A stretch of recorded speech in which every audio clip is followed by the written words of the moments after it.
चलिए बिस्मिल्लाहिर्रहमानिर्रहीम। आप लोग को आवाज़ आ रही है और आप स्क्रीन देख सकते हैं सर की। Yes sir. चलिए हमने टेस्टिंग का टॉपिक पढ़ रहे हैं और आई डोंट नो हमारी लास्ट वीक में एग्रीमेंट हो गई थी अबाउट क्विज। तो tomorrow you will have a quiz from, ठीक है, देख लिया होगा आप लोगों ने, नहीं देखा है तो देख लीजिएगा, बाकी लोगों को भी बता दीजिएगा। ठीक है, चलिए हम टेस्टिंग पढ़ रहे थे। टेस्टिंग की हमने लाइफ साइकिल पढ़ी थी, टेस्टिंग लाइफ साइकिल, और फिर हमने टेस्टिंग टाइप्स लेवल पढ़े थे और हम टेस्टिंग टाइप्स पढ़े। लेवल एक अलग चीज़ है, यानी initial level unit testing and then component and then integration and then the whole system. हम यहाँ टाइप्स पढ़ रहे हैं। टाइप्स का मतलब है कि किस किस तरह से आप सॉफ्टवेयर को टेस्ट करते हैं। ठीक है, तो लोड टेस्टिंग थोड़ा सा और पीछे देख लेते हैं। ठीक है, ये हमने पढ़ा था बैक एंड टेस्टिंग, यहाँ से back and testing, browser compatibility testing, ठीक है, और ग्राफिकल यूजर इंटरफेस। ठीक है, why this is important, user का पता होना जरूरी है, यूजेबिलिटी हमने पढ़ लिया था। लोड टेस्टिंग, अच्छा ये वो चीज़ें हैं जो टेस्ट इंजीनियर आपका एक जो ट्रेंड स्टाफ होता है, ये प्रोग्रामर नहीं होता है, is a trained test engineer. इसको मालूम है कि बिजनेस की नॉलेज अच्छी होती है, जिसको टेस्ट क्रिएट करना आता है, टेस्ट केस, ये वो लोग हैं, टूल यूज करने आते हैं। ठीक है तो लोड टेस्टिंग क्या है, आप नॉन फंक्शनल परफॉर्मेंस जो है वो नॉन फंक्शनल है। ठीक है ना, तो वो आप देखते हैं, मसलन आप नंबर ऑफ यूजर देख लेते हैं, number of size of the data देख लेते हैं। ठीक है, तो आप जहाँ डेवलप कर रहे हैं एनवायरनमेंट में, डेवलपमेंट एनवायरनमेंट में, तो पॉसिबली उतना लोड नहीं होगा। ठीक है, तो क्या करते हैं आप, you use certain software to provide load. ठीक है, तो वो नंबर ऑफ यूजर का लोड और डेटाबेस के साइज का लोड, वो आप देखते हैं कि किस पे वो परफॉर्मेंस उसकी सही है, स्लो नहीं हो रहा, वो बैठ नहीं रहा। ठीक है, तो ये सारी चीजें आपको चेक करनी होती है। ठीक है, तो देयर आर सर्टेन सॉफ्टवेयर जिसको हमने देखा था, अपाची। अपाची जिसके नाम के साथ आएगा इसका मतलब है वो फ्री ऑफ कॉस्ट है, बाकी जो है वो कॉस्ट होंगे। स्ट्रेस क्या करते हैं एक्चुअली, जब आप बड़े सिस्टम बनाते हैं, लार्ज एंड कॉम्प्लेक्स सिस्टम, तो आपकी ऑडियंस जो होती है वो बहुत ही डिमांडिंग होती है। तो अगर बैंक को आपने एक सॉफ्टवेयर दिया है तो बैंक जानना चाहेगा कि अभी तो हमारे पास 1,000 यूजर हैं, लेकिन ये आपका सिस्टम कब तक चलेगा, 2,000 पे चलेगा, 1,500 पे चलेगा, 5,000 यूजर पे चलेगा, इस डेटा, अभी तो डेटा ये है, उसके बाद अगर ये डेटा होगा तो they would like to make a decision for about 10 years। ठीक है, तो वो सारी चीजें देखना चाहेंगे, तो इसलिए देखना चाहते हैं कि कौन सी बाउंड्रीज कंडीशन है, यानी किस पे ये चलेगा, किस पे ये स्लो होगा और किस पे ये जवाब दे देगा।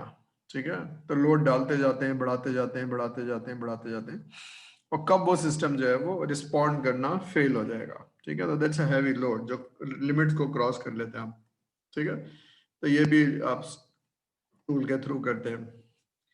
फिर आप परफॉर्मेंस क्या है, जब आप फंक्शनल रिक्वायरमेंट दे रहे होते हैं तो कुछ रिपोर्ट्स की आप टाइमिंग बता रहे होते हैं कि जनाब ये स्लो नहीं होना चाहिए। तो स्लो का मतलब क्या है, स्लो का मतलब 10 मिनट है, स्लो का मतलब है 5 मिनट है, या लेस देन अ मिनट है, तो वो लिख लेते हैं आप। ठीक है ना, ये रिपोर्ट जो है, ये फलानी चीज़ जो है ना, वो इंटरनेट से अगर मैं ले रहा हूँ तो इंटरनेट से लेस देन अ मिनट या लेस देन 20 seconds कनेक्ट हो जाना चाहिए। तो ये सारी चीज़ें, ठीक है, और सिस्टम को ये होना चाहिए, रिस्पांस, स्पीड, स्टेबिलिटी, ये सारी चीज़ें।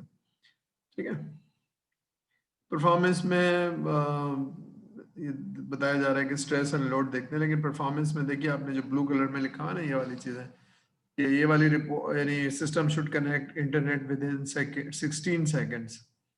तो ये आपकी सिस्टम की रिक्वायरमेंट है। अगर इससे कम ज़्यादा लेगा तो फिर वो सिस्टम टाइम आउट का एरर दे के बाहर निकाल देगा, ये इंटरनेट की प्रॉपर्टी है। रिपोर्ट जो है ना वो लेस देन अ मिनट या लेस देन 60 सेकंड्स में आ जाने चाहिए, ठीक है। और जो बड़ी बड़ी रिपोर्टें हैं वो 6 घंटे से ज़्यादा नहीं चलनी चाहिए।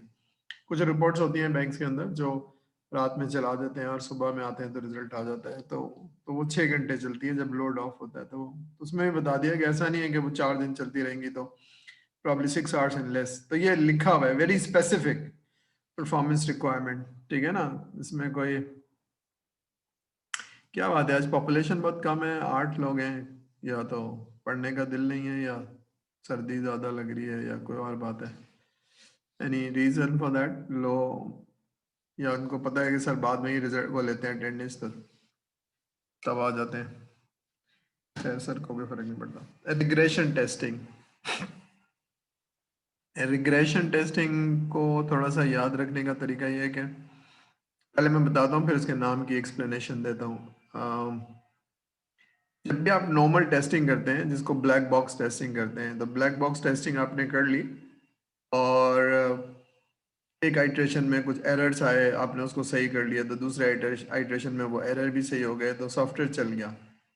लेकिन जब आप सॉफ्टवेयर में कोई मॉडिफाई, चलते हुए सॉफ्टवेयर में, टेस्टेड सॉफ्टवेयर में कोई मॉडिफिकेशन कराते हैं रिपोर्ट में या किसी और चीज़ में, तो आप देख रहे हैं मैंने एग्जांपल से समझाया कि ये ब्लू कलर में जो है ये ओरिजिनल कोड है, ठीक है, और नीचे जो है वो मॉडिफाइड कोड है, यानी कुछ लाइनें आपने ऐड की हैं। तो जब आप लाइनें ऐड करते हैं तो फिर आप देखते हैं तो बाकी सिस्टम तो नहीं खराब हो गए, इनको तो चेक करते ही करते हैं, लेकिन बाकी सिस्टम को भी चेक करते हैं। तो जो टेस्ट हो चुके थे उनको दोबारा से टेस्ट करते हैं, ठीक है। तो रिग्रेस का मतलब है, जैसे आप बोलते हैं ना प्रोग्रेस, प्रोग्रेस का मतलब है अंग्रेजी में क्या है, आगे जाना, तरक्की होना, बढ़ना। रिग्रेस का मतलब है पीछे आ जाना, तरक्की ना होना। तो रिग्रेशन का मतलब ही यही है कि जो टेस्ट हो चुके थे उनको दोबारा से करना, रिग्रेशन, ठीक है। तो जो टेस्ट हो गए थे और जो पास हो गए थे उनको दोबारा से टेस्ट करना, ठीक है। पास टेस्ट हो गए थे क्योंकि आपने सिस्टम को मॉडिफाई किया है, तो देर इज ए पॉसिबिलिटी कि सिस्टम मॉडिफाई करने से जो टेस्ट पास हो गए थे वो नहीं चलेंगे, तो यू मेक श्योर कि जो टेस्ट चले थे वो दोबारा से हो गए, ठीक है। तो that is regression testing. Clear है ये चीज, बात समझ में आ रही है। रिग्रेशन का मतलब है पहले आप ब्लैक बॉक्स टेस्टिंग करते हैं और जो टेस्ट पास हो जाते हैं उनको दोबारा से करते हैं रिग्रेशन, क्योंकि जो मॉडिफिकेशन आपने की होती है उसको मेक श्योर करते हैं कि उसने कोई इम्पैक्ट नहीं डाला है आपके एग्जिस्टिंग सिस्टम में। क्लियर हो रही है बात, रिग्रेशन, ठीक है। तो testing an application as a whole for the modification और एनी मॉड्यूल जिसमें फंक्शनैलिटी चेक हो गई हो और रिग्रेशन हो, ठीक है ना।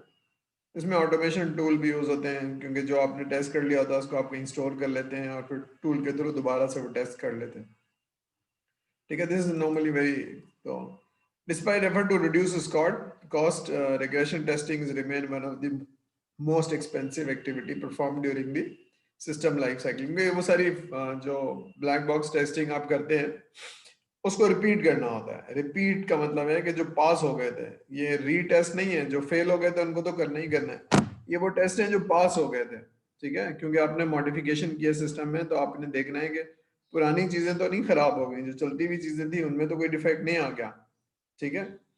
तो जरा सी भी मॉडिफिकेशन करेंगे तो जो चलते हुए सॉफ्टवेयर है उनको ये आप दोबारा से टेस्ट करेंगे, ठीक है। ठीक है, तो studies indicates that regression testing can account for as much as 1/3। अब जाहिर सी बात है, उसको आप जितना मॉडिफाई कराते रहेंगे तो फिर आप उसको दोबारा दोबारा से चलते हुए सॉफ्टवेयर को, ये बात समझ में आ रही है, क्लियर हो रही है या नहीं हो रही है? Does it make sense regression testing? कोई बताएगा सर को रिग्रेशन टेस्टिंग समझ में आई या नहीं आई? सुन भी रहे हैं मेरी बात या सब लोग? यस सर, सुन रहे हैं। सुन रहे हैं, तो समझ में आई कि नहीं आई अल्लाह के बंदे सर को बताएंगे ना। ये यस सर, थोड़ी बहुत। थोड़ी बहुत का मतलब है थोड़ी थोड़ी नहीं, पूरी समझ में आनी चाहिए। चलिए हम दोबारा से समझते हैं। चलिए इसको मैं सर दोबारा एक दफा से, रिपीट कर दें। जी एक दफा रिपीट कर दें बस। हाँ एकदम, इसका मतलब है कि समझ में नहीं आएगा। देखिए हमने आपको एक स्क्रीन दी और आपने उस पे टेस्ट केसेस लिखे और आपने उसको चलाया। ठीक है, मैं थोड़ा सा आगे जा रहा हूँ, रिग्रेशन पे दोबारा से आऊंगा, ब्लैक बॉक्स पे जा रहा हूँ। ठीक है, ये ब्लैक बॉक्स कहलाती है। मैंने आपको एक स्क्रीन दी और आपने उस पे टेस्ट केसेस लिखे और कुछ इनपुट अप्लाई किया और कुछ आउटपुट आया। तो based on your test cases वो टेस्ट केस पास हुआ होगा या फेल हुआ होगा। ठीक है, तो ये हम क्या चेक कर रहे हैं, उस सिस्टम की फंक्शनैलिटी चेक कर रहे हैं। ठीक है, तो this is called functional testing या ब्लैक बॉक्स टेस्टिंग, क्योंकि सॉफ्टवेयर आपका एज ए ब्लैक बॉक्स इस्तेमाल होता है। उसमें कुछ यानी अंदर क्या है, किस लैंग्वेज में लिखा हुआ है, लॉजिक क्या है, for you it's a black box, for a test engineer it's a black box. ठीक है, उसकी फंक्शनैलिटी देखनी है बस, वो चलता कैसे है। हम कुछ इनपुट अप्लाई करेंगे और कुछ आउटपुट एक्सपेक्टेड आना चाहिए। अगर एक्सपेक्टेड आउटपुट आ रहा है तो वो टेस्ट पास हो गया, अगर वो एक्सपेक्टेड टेस्ट नहीं आ रहा है तो वो टेस्ट फेल हो गया। ठीक है, तो ब्लैक बॉक्स समझ में आई, यानी फंक्शनैलिटी चेक। यूं समझ लीजिए मैंने बताया था ना, कैलकुलेटर आपको खरीदा है दुकान से, तो कैलकुलेटर कैसे चेक करेंगे, जाने से पहले आप खोलेंगे, डब्बा खोलेंगे और 2+2 करेंगे और 3 - 2 करेंगे और फिर देखेंगे उसका रिजल्ट क्या है। तो यू नो योर रिजल्ट, अगर वो रिजल्ट सही दे रहा है तो कैलकुलेटर सही है, या कोई भी फंक्शन अप्लाई करके देखेंगे। लेकिन कैलकुलेटर के अंदर कौन सी मशीन लगी हुई है, तार कैसे लगे हुए हैं, सर्किट कैसा है, for you it's a black box. तो आपने सिर्फ फंक्शनैलिटी चेक करनी है। बात समझ में आ रही है? Yes sir. ठीक है, अब ये आपको एक स्क्रीन दी गई थी और आपने टेस्ट किया था, और पहले 10 टेस्ट किए थे जिसमें से 2 फेल हो गए थे, फिर दोबारा से दूसरा इटरेशन चलाई तो 2 भी पास हो गए। अब 10 के 10 टेस्ट पास हो गए और आप सॉफ्टवेयर यूज कर रहे हैं। ठीक है, और फिर आपने यूज करते हुए प्रोग्रामर को या डेवलपमेंट टीम को कहा कि भाई मुझे इसमें एक एक्स्ट्रा फीचर भी चाहिए, इसमें जो 4-5 स्क्रीन है ना, एक स्क्रीन और भी चाहिए और एक रिपोर्ट और भी चाहिए। इसको कहते हैं एडिशन या एनहांसमेंट इन सॉफ्टवेयर। ठीक है, अब मैं पीछे जा रहा हूँ रिग्रेशन पे।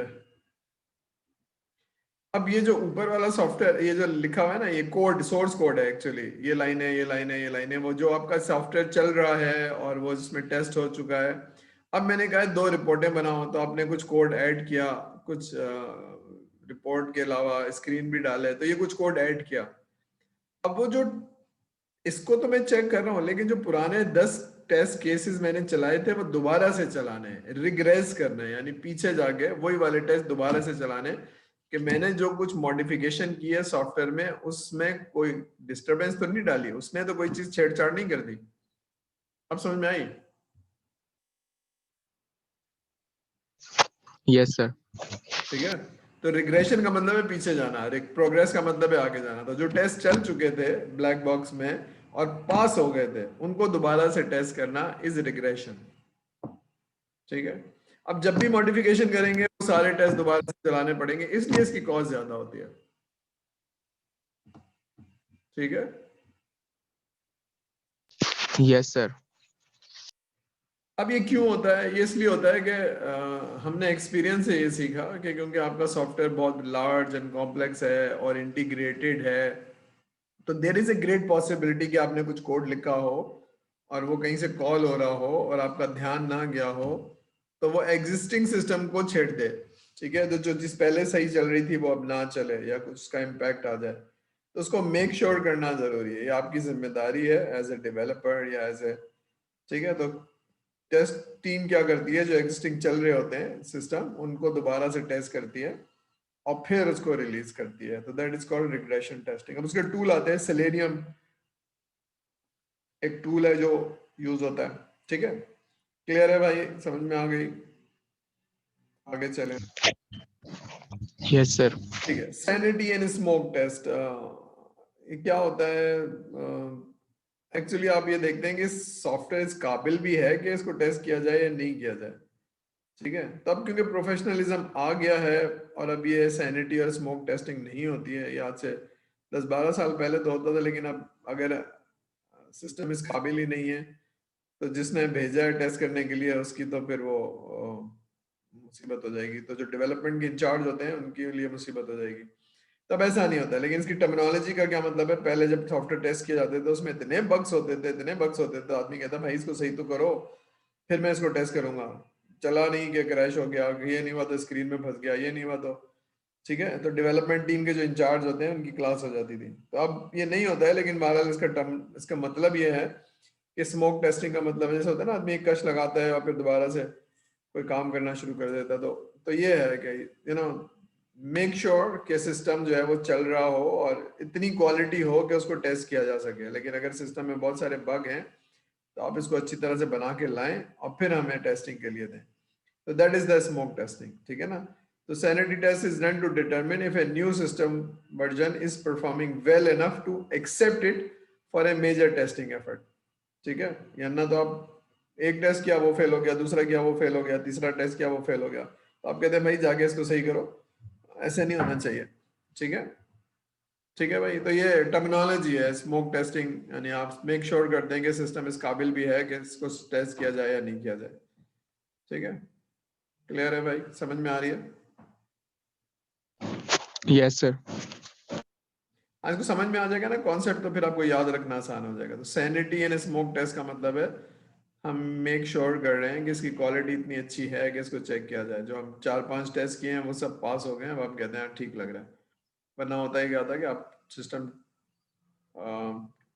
चेक करते हैं तो सिस्टम चलता नहीं। मैं एक एग्जांपल से समझाता हूँ आपको कि हमारे यहाँ एक साहब थे जो एमएस कर रहे थे और उनको 5 बजे ऑफिस से निकलना होता था, तो वो रिलीज सबसे पहले दे देते थे। लड़के तो 5:30-6 बजे तक, 7 बजे तक देते थे, क्योंकि जब काम खत्म होता था तो रिलीज देते थे ना वो इंटीग्रेशन के लिए, फिर टेस्टिंग के लिए। वो सबसे पहले 5 बजे तो उनकी वाह हो जाती थी कि भाई 5 बजे दे के निकले हैं, लेकिन उनको एक्चुअली एमएस करने जाना होता था, वो दे के निकल जाते थे। लेकिन उसमें इतने बग्स होते थे, इतने बग्स होते थे, तो मैंने तो दे दिया बिल्कुल, अब बग्स आ रहे हैं तो मैं क्या करूं। तो आप समझ रहे हैं ना कि उनका जो मतलब क्वालिटी नहीं था, बस दे देना था आपको कुछ ना कुछ पका के बस, तो वो ये था। तो फिर मेक श्योर करते हैं कि भाई ये इसको इस काबिल ही नहीं है, आपने जो दिया है इसको आप पहले सही करें, उसके बाद फिर आप हमें दें, ठीक है। तो फिर उनकी जब क्लास हुई तो पता चला कि जी वो एमएस कर रहे हैं, उनको 5 बजे निकलना होता है, तो उससे पहले पहले जो कुछ बना होता है वो दे के निकल जाते हैं, ठीक है। तो we need to make sure कि अच्छा सॉफ्टवेयर बना के दें।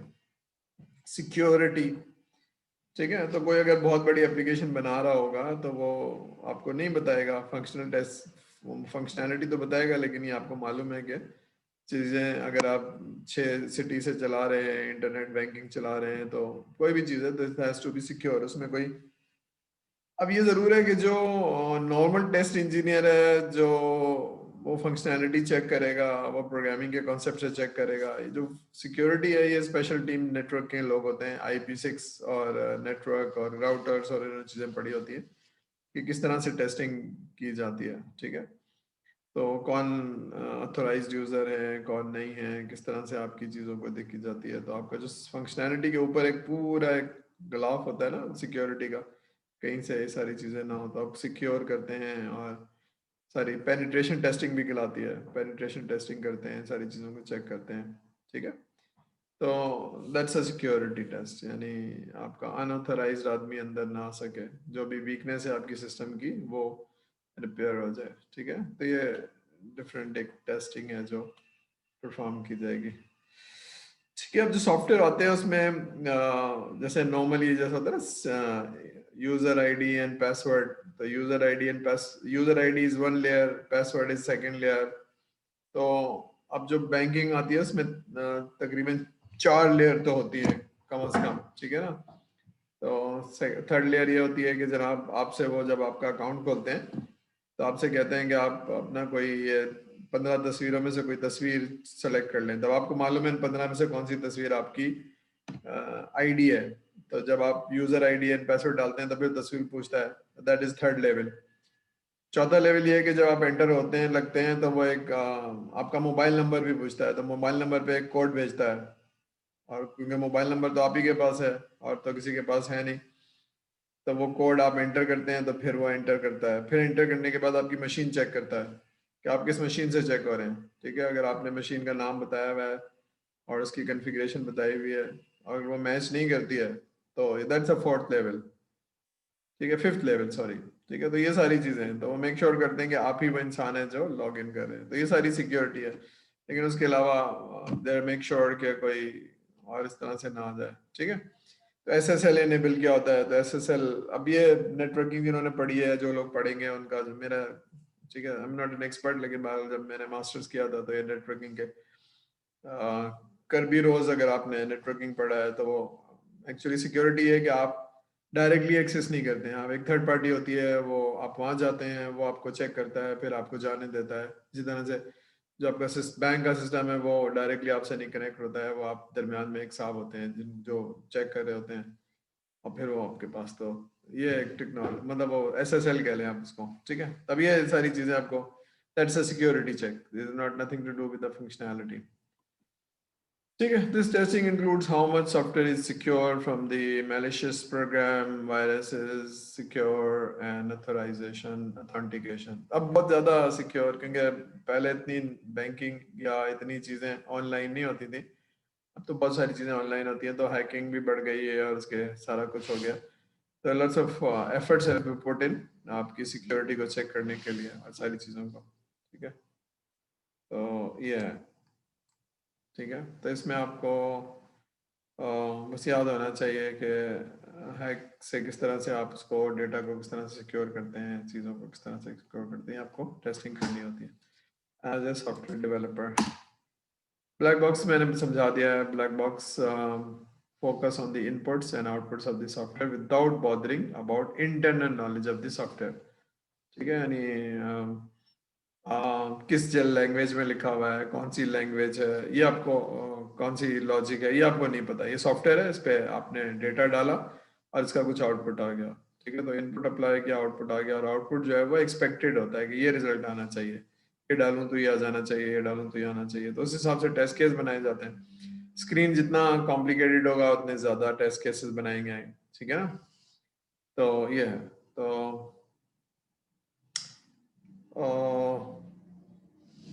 चलिए इसको मैं कोई स्क्रीन दिखा दूं आपको, और फिर अभी ये खत्म कर लें, इसके बाद मैं ढूंढ के कहीं से स्क्रीन दिखा देता हूं आपको कि किस तरह से टेस्ट केस लिखे जाते हैं, ठीक है। Black box testing involves generating test data based on the knowledge of the programs function and input. अब क्यों एज्यूम कर लीजिए कि एक स्क्रीन है, आपका LMS है या कोई भी सॉफ्टवेयर आप यूज करते हैं, तो एक स्क्रीन है। अब मैंने उसको बनाया है और मैं टेस्ट करना चाहता हूँ सही है कि नहीं है, तो मैं उस पर डेटा डाल लूंगा, टेस्ट डेटा। टेस्ट डेटा में वैलिड डेटा भी डालूंगा और इनवैलिड भी डालूंगा। तो वैलिड डेटा के कुछ रिजल्ट हैं, ये होना चाहिए, तो मैं कहूंगा एक्सपेक्टेड रिजल्ट ये है, ये डालने से ये होना चाहिए, और ये स्टेप्स है, पहले ये डालूंगा, उसके बाद ये डालूंगा, उसके बाद ये डालूंगा, जब एंटर करूंगा तो ये होना चाहिए। तो ये टेस्ट डेटा हो गया, स्टेप्स हो गए, और एक्सपेक्टेड रिजल्ट हो गया, ठीक है। ठीक है, उसके अलावा इनवैलिड डेटा भी डाला जाता है। जैसे यूजर स्क्रीन है जिसमें आप लॉग इन करते हैं, तो मैं यूजर आईडी और पासवर्ड डालूंगा तो लॉग इन देगा ये, तो ये यूजर आईडी और पासवर्ड डालूंगा तो ये आ, अगर ये आ गया तो पास हो गया।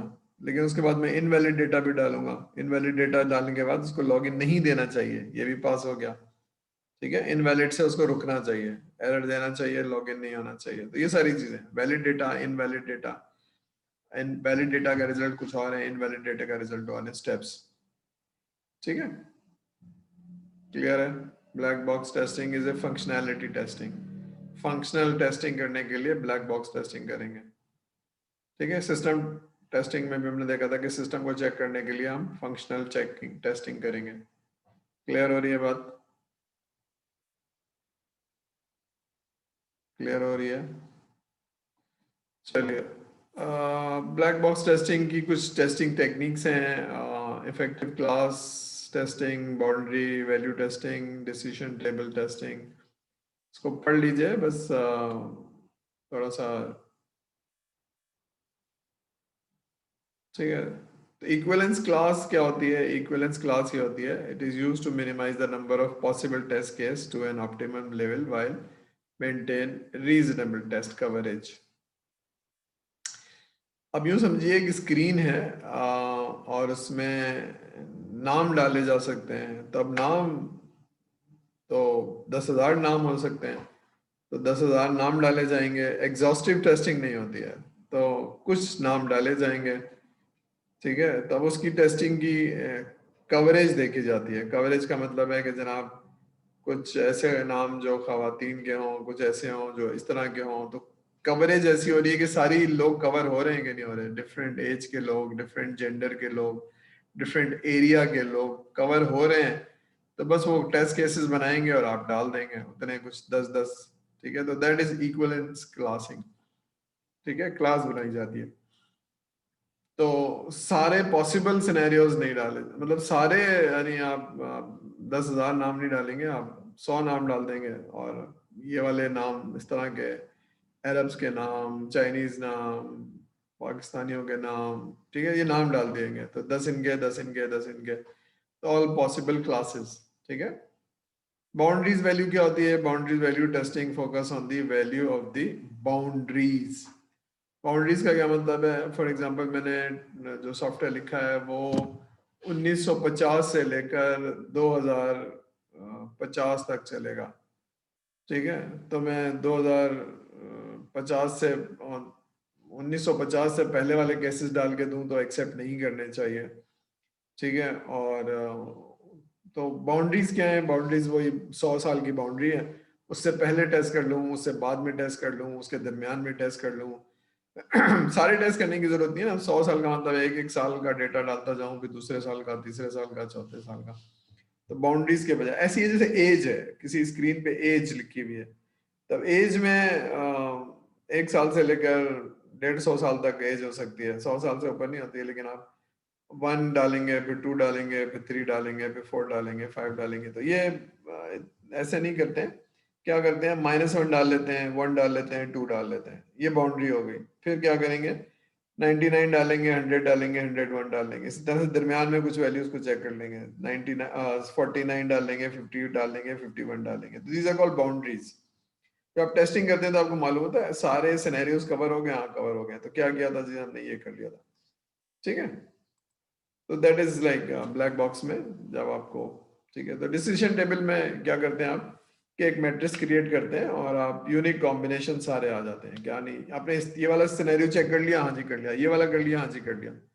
तो इस तरह से होता है। फॉर एग्जाम्पल एक स्क्रीन है जिसमें फॉर एग्जाम्पल 3 फील्ड हैं और हर फील्ड के 2-2 कॉम्बिनेशन है, तो वो सारे कॉम्बिनेशन आपने चेक कर लिया।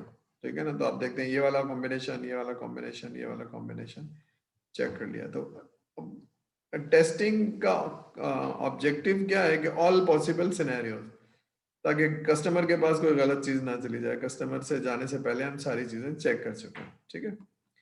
व्हाइट बॉक्स क्या है? व्हाइट बॉक्स को स्ट्रक्चरल टेस्टिंग भी कहते हैं। आपकी लॉजिक, आपकी सारी चीजें, ये सब चेक करते हैं। क्योंकि पहले वाले को हम ब्लैक्स कह रहे थे, पिछले 10-15 साल से जो किताबें लिखी गई हैं, ब्लैक्स और वाइट। तो ब्लैक्स का इनवर्स क्या है?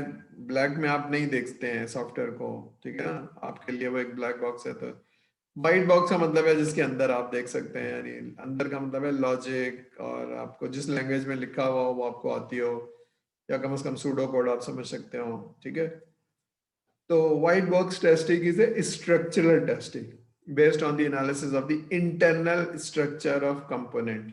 ठीक है, तो इसको स्ट्रक्चरल टेस्टिंग भी कहते हैं, व्हाइट बॉक्स भी कहते हैं। ठीक है, तो अब ये सारी चीजें, अच्छा, इसको डिफरेंट ऑथर जो है ना डिफरेंट नाम देते हैं। एक क्लियर बॉक्स है जिस तरह, ठीक है, क्लियर बॉक्स का मतलब है आप अंदर देख सकते हैं। ग्लास बॉक्स, ग्लास के आर पार आप देख सकते हैं, ग्लास का मतलब शीशा। ठीक है, स्ट्रक्चरल टेस्टिंग भी कहते हैं, ओपन बॉक्स टेस्टिंग भी कहते हैं, ट्रांसपेरेंट भी वही है, ग्लास, ट्रांसपेरेंट, क्लियर, ये तीनों एक चीज है। Clear box testing, glass box testing, transparent testing, ये वही मतलब है कि अंदर देख सकते हैं आप। ठीक है, इसके अंदर खोल के डेटा का एप्लीकेशन को कोड देख सकते हैं, सोर्स कोड। ठीक है, अब वो एक्चुअली तो उसकी टेस्टिंग क्या हो रही है? स्ट्रक्चर। ब्लैक बॉक्स में क्या हो रही है? फंक्शनैलिटी चेक हो रही है। व्हाइट बॉक्स में क्या चेक हो रही है? स्ट्रक्चर चेक हो रहा है, लॉजिक चेक हो रही है, लूपिंग चेक हो रही है। ठीक है, तो स्ट्रक्चरल टेस्टिंग कहते हैं व्हाइट बॉक्स को। क्लियर है यहां तक?